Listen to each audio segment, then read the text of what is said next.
الحمد لله رب العالمين والصلاة والسلام على سيد المرسلين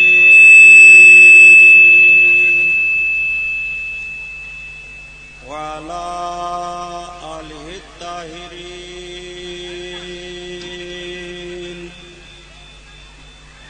وأصحابه المطهرين وابنه الغوث العظم الجيلاني محي الدين وأهل بيته أجمعين. أعوذ بالله من الشيطان الرجيم. بسم الله الرحمن الرحيم. قال الله تعالى في القرآن العظيم والفرقان الحميد واتخذوا من مقام إبراهيم مصلى. صدق الله البصير القدير. ما صلى على سیدنا مولانا محمد معدن الجود والکرم وعلى آلہ وبارک وسلم. صلاۃ و سلام علیک یا رسول اللہ. خیر و برکت کے لیے اور درود شریف پڑھ لیجئے. اللہم صلی علی سیدنا مولانا محمد معدن الجود والکرم وعلى آلہ وبارک وسلم. صلاۃ و سلام علیک یا رسول اللہ صلی اللہ تعالی علیہ وسلم. حضرات گرامی، آج آپ کا یہ عظیم الشان نورانی اور روحانی جلسے پاک کا پروگرام جو حضور سرکار سیدنا سلطان الشہداء امام عالی مقام رضی اللہ تعالی عنہ کے نام سے منعقد ہے، جس میں ہم اور آپ شرکت کی سعادت حاصل کیے ہوئے ہیں. رب العزت اس محفل نور کو قبول فرمائے اور ہمارے اور آپ کے لیے دارین کی بھلائیاں عطا فرمائے. درود شریف پڑھیے. اللہم صلی علی سیدنا مولانا محمد معدن الجود والکرم وعلی آلہ وبارک وسلم. صلاۃ و سلام علیک یا رسول اللہ صلی اللہ تعالی علیہ وسلم. دل ہے بے قرار آقا، دل ہے بے قرار، دل ہے بے قرار آقا، دل ہے بے قرار. دیکھنے کو طیبہ کی بہار،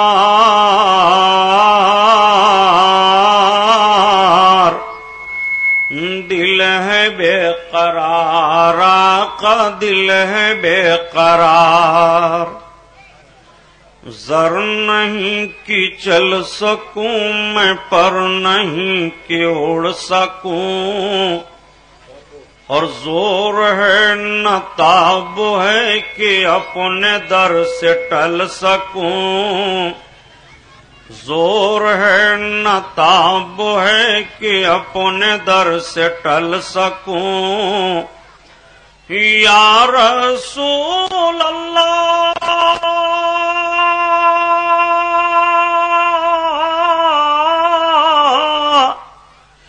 آپ گر کرم کریں تو در پہ میں چل سکوں، در پہ میں چل سکوں.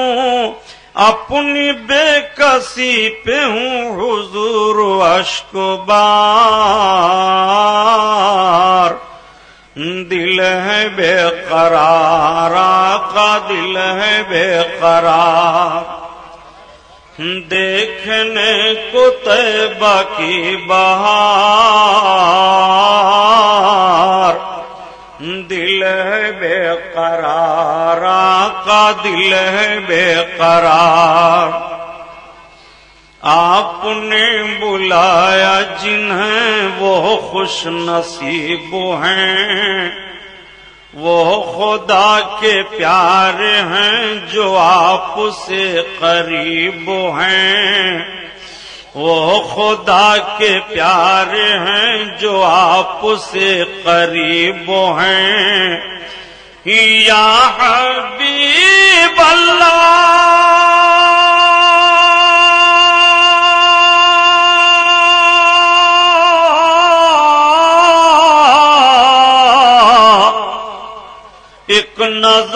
ادھر بھی ہو کہ ہم بہت غریب ہیں، ہم بہت غریب ہیں، کب گھڑی وہ آئے گی، کب گھڑی وہ آئے گی ہے جس کا انتظار، دل ہے بے قرار، آقا دل ہے بے قرار، دیکھنے کو طیبہ کی بہار،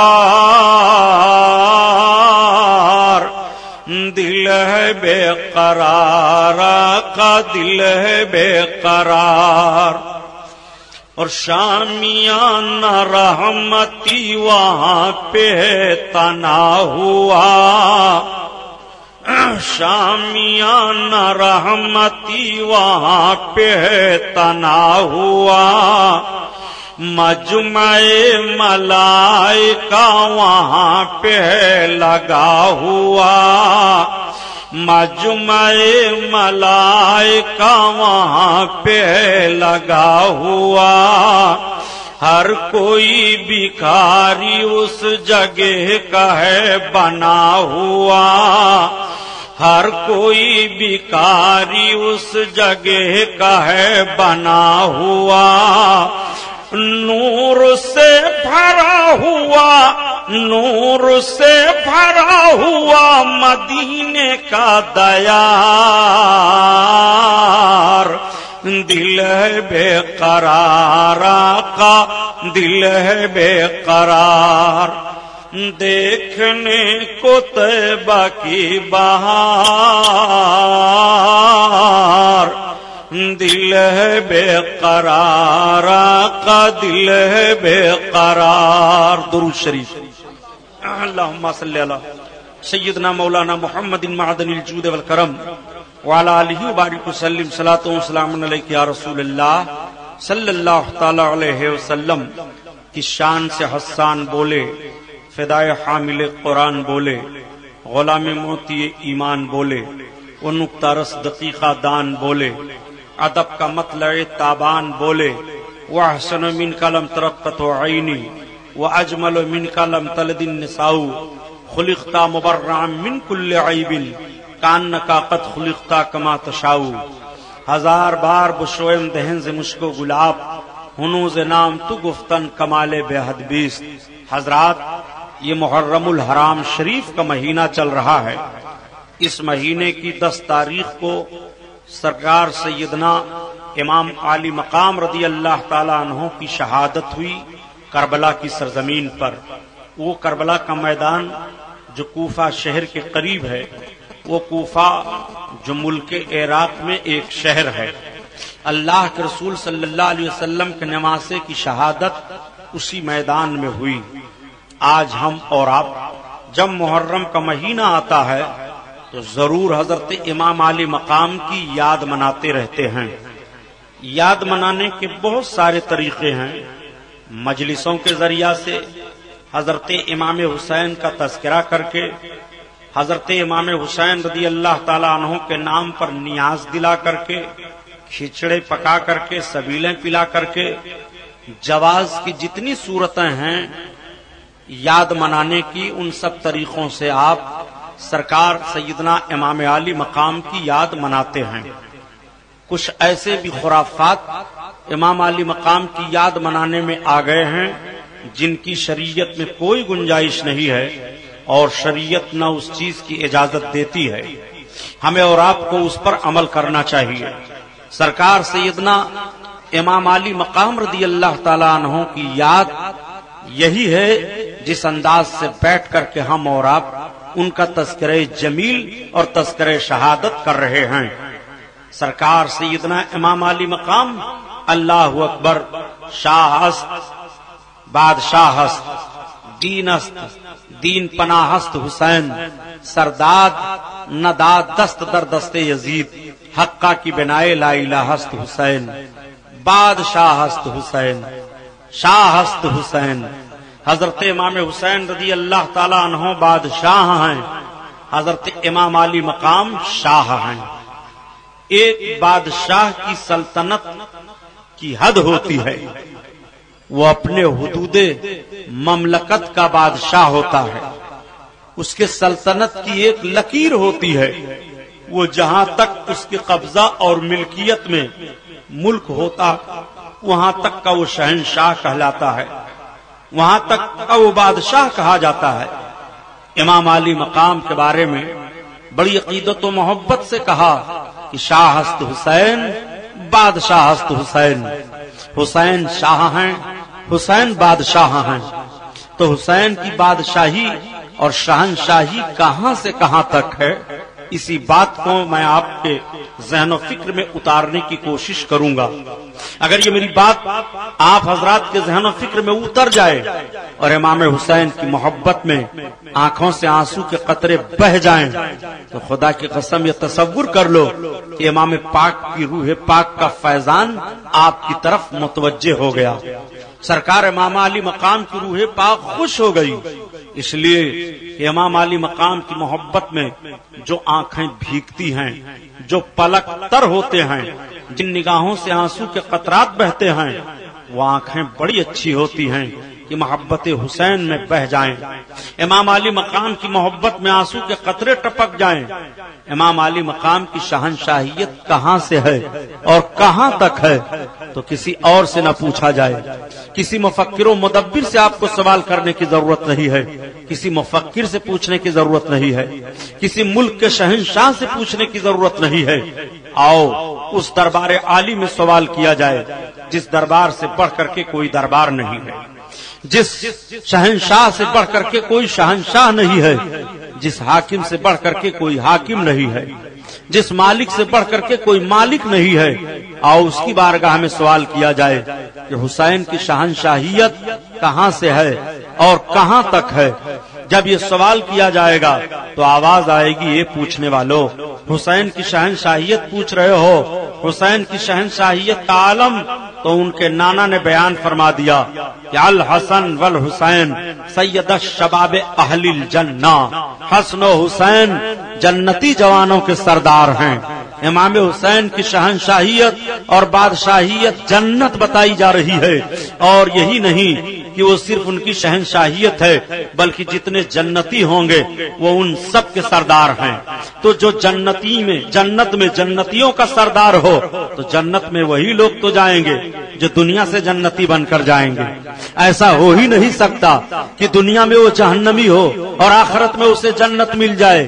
جو دنیا میں جنتی ہے جنت اسی کے لیے ہے، تو امام حسین جب جنتیوں کے سردار ہیں تو جو جنتی ہونے کا دعویٰ کرے اور اللہ اور اللہ کے رسول کے نزدیک جنتی ہے، حسین اعظم اس کے سردار دنیا میں بھی ہیں اور جنت میں بھی ہیں، آخرت میں بھی ہیں۔ تو امام حسین کی شہنشاہیت دنیا کے جنتیوں کے لیے بھی ہے، اس لیے کہ یہی دنیا میں جو جنتی ہیں یہی تو جنت میں جائیں گے، کہ کوئی الگ پارٹی جنت میں آ جائے گی۔ ذرا غور تو فرمائیے، آقا صلی اللہ علیہ وسلم کے فرمان پر کہاں کہاں تک سمجھو گے امام علی مقام کو۔ آج ایک سوال پیدا ہوتا ہے کہ کیا امام علی مقام نے کہا تھا یہ یادیں مناؤ؟ میرے دوست دو جملہ میرا نوٹ کر لو، تقریریں آپ بہت سنتے رہتے ہو کیسٹوں کے ذریعہ سے اور جلسوں میں بھی، بغیر یاد کے جب تک یاد نہ منائی جائے گی تب تک نہ سیاست زندہ رہ سکتی ہے، اور جب تک نہ یاد منائی جائے تب تک نہ مذہب زندہ رہ سکتا ہے۔ دونوں کو زندہ کرنے کے لیے دونوں کی یادیں منانی پڑے گی آپ کو۔ آپ سیاست زندہ رکھنا چاہتے ہیں تو جس ملک میں جو سیاست ہوتی ہے جیسی ہوتی ہے، اس کے لوازمات، اس کے تاریخی حقائق، اس کے اصول و ضوابط کی یادیں منائی جاتی ہیں۔ اور مذہب کا بھی یہی معاملہ ہے کہ مذہب میں جو یادگاریں رکھی گئی ہیں ان یادگاروں کو آپ کو منانا پڑے گا۔ مذہب میں جو یادگاریں رکھی گئی اور نہ منائی جائیں گی تو یادگاریں مٹیں گی تو مذہب مٹ جائے گا۔ آپ کہو گے سبحانی صاحب آپ تو عجیب بات کہہ رہے ہو۔ میں عجیب بات نہیں کر رہا ہوں، صرف ایک جملہ میرا آپ نوٹ کر لو ذہن پر کہ اللہ کے حبیب صلی اللہ علیہ وسلم ارشاد فرماتے ہیں کہ بنی الاسلام علی خمس، شہادت ان لا الہ الا اللہ واشہد ان محمدا عبدہ ورسولہ واقام الصلاۃ وایتاء الزکات والحج، وہ صوم و رمضانہ۔ میرے آقا فرماتے ہیں کہ اسلام کی بنیاد 5 چیزوں پر ہے۔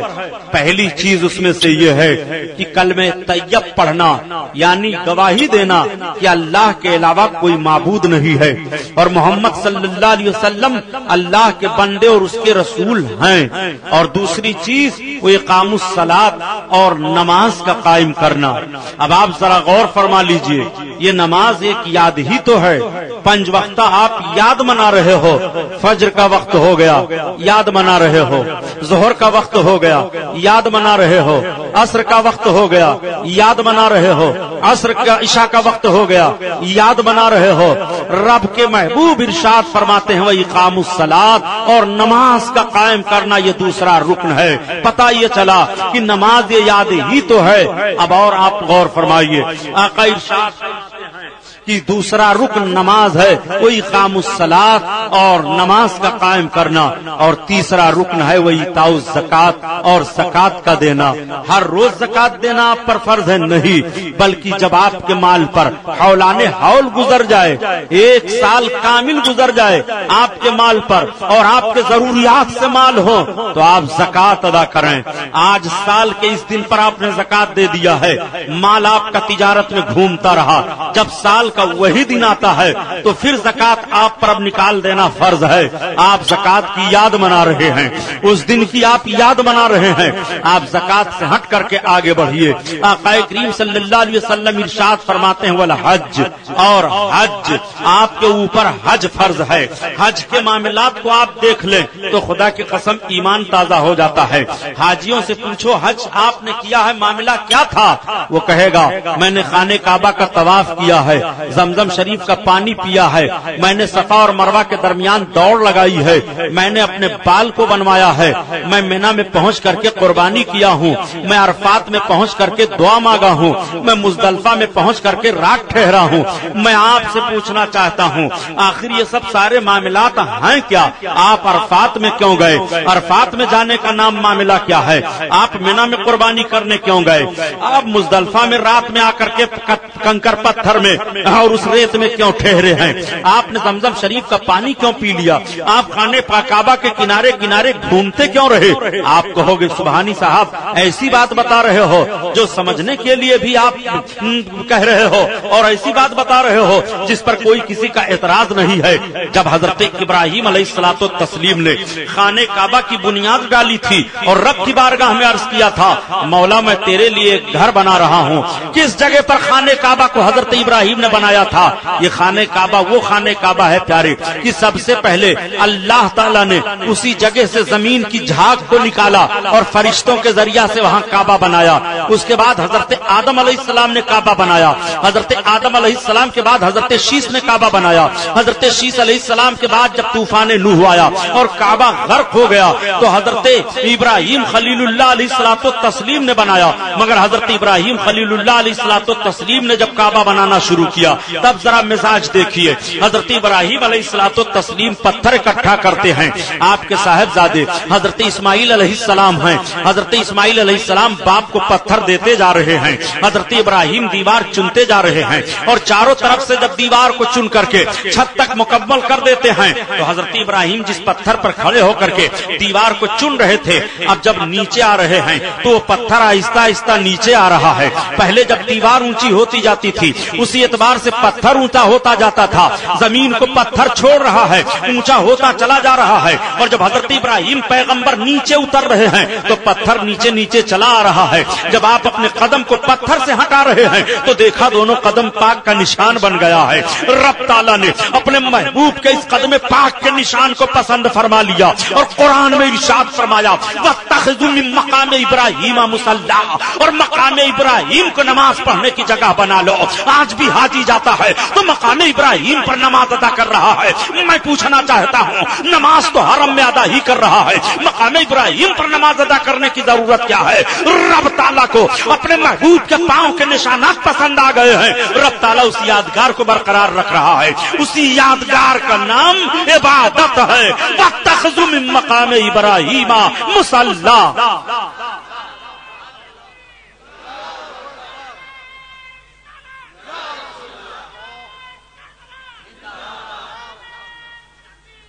ذہن میں بات رکھیے گا، مقام ابراہیم کے پاس نماز پڑھ رہے ہو، یہ حضرت ابراہیم علیہ السلام کے قدم پاک کی یادگار ہے۔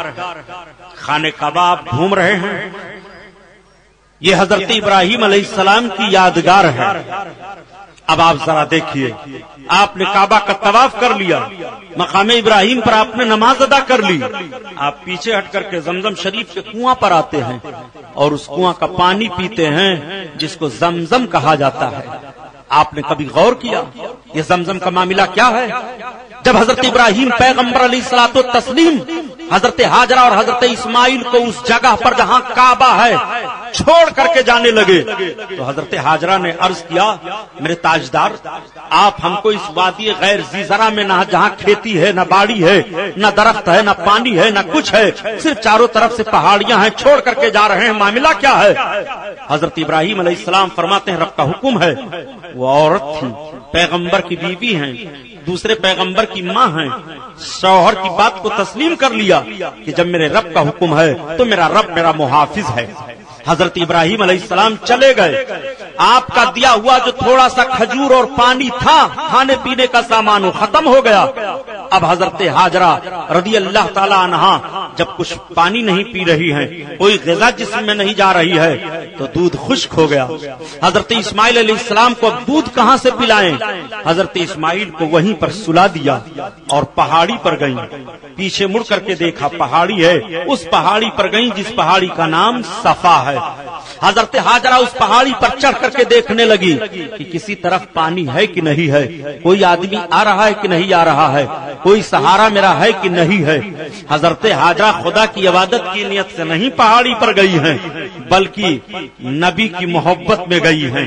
حضرت اسماعیل علیہ السلام نبی ہیں، ان کے صاحبزادے ہیں، اپنے صاحبزادے کی محبت میں پہاڑی پر چڑھ کر کے چاروں طرف دیکھ رہی ہیں، کچھ نہیں دکھائی دیا، نیچے اتری، قدم آگے بڑھا، جب تھوڑی سی ہموار زمین ملی تو تیز دوڑ دیتی ہیں، جب دوسری پہاڑی پر چڑھی تو اس پہاڑی کا نام مروہ ہے، اور جب مروہ پہاڑی پر چڑھی تو پھر چاروں طرف دیکھنے لگتی ہیں، کوئی چیز نہیں دکھائی دے رہی ہے، مروہ پہاڑی سے پھر اتر رہی ہیں اور اترتے ہوئے پھر چل رہی ہیں، پھر اس ہموار زمین پر پہنچی جو زمین برابر ہے تھوڑا سا حصہ، تیز دوڑ پڑی اور پھر صفا پہاڑی پر آ گئی۔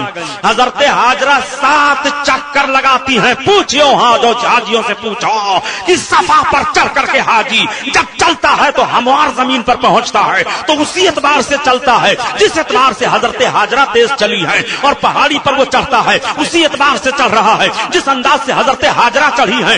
جب 7 مرتبہ چڑھنے کے بعد حضرت ہاجرہ نے پھیرا پورا ہوا اور گھوم کر کے دیکھا اپنے بچے کی طرف تو دیکھ رہی ہیں کہ پانی کا چشمہ ابل رہا ہے، پانی بہ رہا ہے، وہاں سے تیز رفتار آئی اور آنے کے بعد ریت کو بٹورنا شروع کر دیا۔ ارشاد فرمایا زم زم زم، ٹھہر جا ٹھہر جا۔ مورخین مفسرین بیان فرماتے ہیں کہ اگر حضرت ہاجرہ نہ کہہ دیتی کہ زم زم ٹھہر جا تو زمزم کا پانی پوری دنیا میں جاری ہو جاتا۔ وہ حضرت اسماعیل علیہ السلام کے قدم کی برکت ہے۔ آپ ذرا غور فرمائیں، حضرت ہاجرہ نے زمزم شریف کو باندھ دیا۔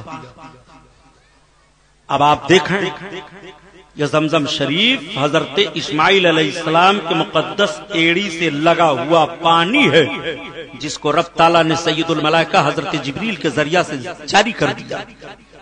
وہ پانی عام پانیوں کی طرح سے نہیں ہے، آپ اس پانی کو جس نیت سے پیئیں گے آپ کی وہ نیت پوری ہو جائے گی، اور اس کی گارنٹی میرے آقا عطا فرماتے ہیں۔ سرکار فرماتے ہیں کہ جو زمزم شریف کو جس نیت سے پیے گا اللہ تعالیٰ اس کی نیت کو پورا کر دے گا۔ مومن زمزم شریف کو خوب پیٹ بھر کر کے پیتا ہے اور منافق زمزم شریف کو پیٹ بھر کر کے نہیں پی پاتا، یہ بھی میرے سرکار کا فرمان ہے۔ آقا فرماتے ہیں زمزم شریف خوب پیو۔ نبی کونین صلی اللہ تعالی علیہ وسلم کا یہ فرمان عالی شان، زمزم شریف خوب پیو۔ زمزم شریف میں بھوک مارنے کی تاثیر ہے۔ جدید دور میں سائنس والوں نے ریسرچ کیا، اصل میں آج بالکل مزاج کے خلاف لاؤڈ اسپیکر ہے۔ میں اپنی تقریر میں منع کر دیتا ہوں کہ ایکو مت رکھنا، مگر بغیر یہ ایکو کے چل نہیں پا رہے ہیں۔ درود شریف پڑھ لو. اللہم صلی علی سیدنا مولانا محمد معدن الجود والکرم وعلی آلہ وبارک وسلم. صلاۃ و سلام علیک یا رسول اللہ صلی اللہ تعالی علیہ وسلم. جو بات سمجھانے کی کوشش کر رہا ہوں پیارے، اسے سمجھ لو، آپ کے ایمان پر ڈاکہ کوئی نہ ڈال پائے گا. میرے آقا صلی اللہ تعالی علیہ وسلم کے فرمان کو سنو. آقا فرماتے ہیں جو جس نیت سے زمزم شریف کو پیے گا. آج دور جدید میں بھی ریسرچ کرنے والوں نے ریسرچ کیا اور بتایا کہ 40 اجزاء جو مادیات کے طاقت دینے والے پائے جاتے ہیں، وہ ساری طاقتوں کی چیزیں زمزم شریف میں پائی جا رہی ہیں. وہ زمزم شریف ہے. شفا کے نیت سے پیو، اچھے ہو جاؤ گے. شفاعت کی نیت سے پیو، بخش دیے جاؤ گے. صحت کی نیت سے پیو، صحت پاؤ گے. جس نیت سے بھی زمزم شریف کو پیو، اللہ تعالیٰ اس نیت کو آپ کے بھلا کر دے گا. وہ زمزم شریف کی تاثیر ہے. اچھا تو کیا زمزم شریف کو بیٹھ کر پیو؟ ہر پانی تو آپ کھڑے ہو کر کے پیتے ہیں.